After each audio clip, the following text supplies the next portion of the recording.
It had been raining all day in Nottingham, thick, cold sheets that turned the pavement into a mirror.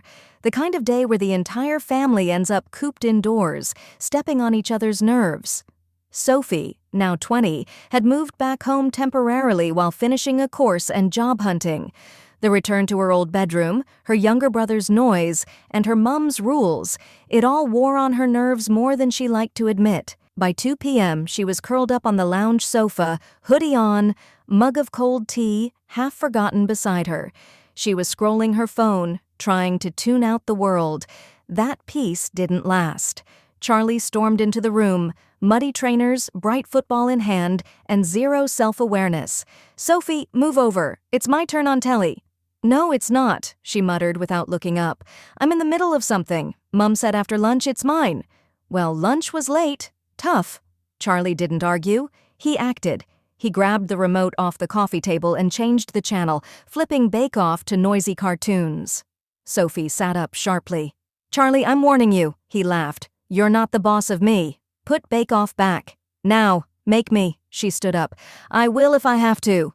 Charlie raised his eyebrows like it was a dare, a smirk forming on his face. And then it happened.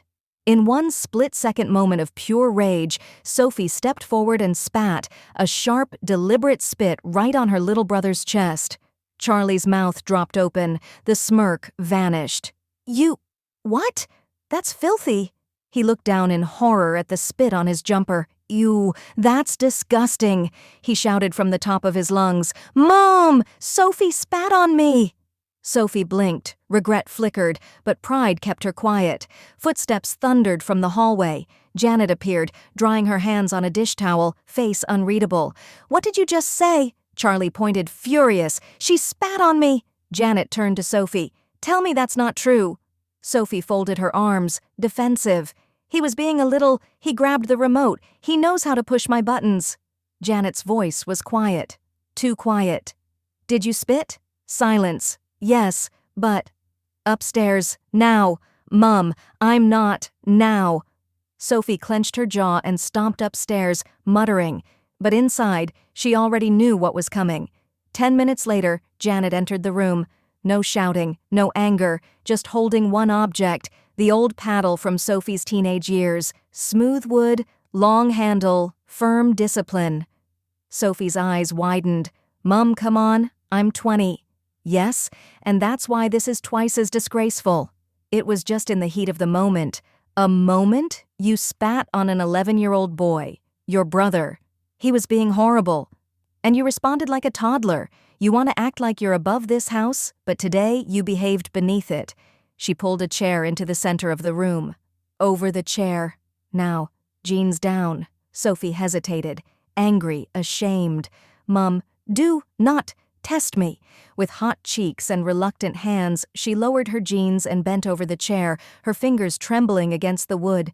Janet raised the paddle. "Whack for vile disrespect. Whack for forgetting basic decency. Whack! And for every rule in this house you think no longer applies." The strikes were firm, spaced, echoing in the small room. Sophie winced, not just from pain, but from the burn of humiliation. She wasn't a child anymore, but the moment felt more real than any punishment she'd had before. Janet laid the paddle on the desk and said, "You'll apologize. Properly. You'll clean his jumper, and you're grounded, no phone, no TV, no leaving this house until Monday." Sophie nodded quietly. "Yes, Mum. I expect better. From a daughter, and from an adult." Janet left the room without slamming the door. That somehow made it worse. Later that evening, Sophie knocked on Charlie's door. He was in bed, headphones in, reading comics. "Can I come in?" Charlie looked up cautiously. She entered. "I just came to say I'm sorry." He stayed quiet. "It was gross and wrong." "You didn't deserve that," I snapped, "and I shouldn't have." Charlie mumbled, "You scared me. You've never done that before." "I know, it won't happen again."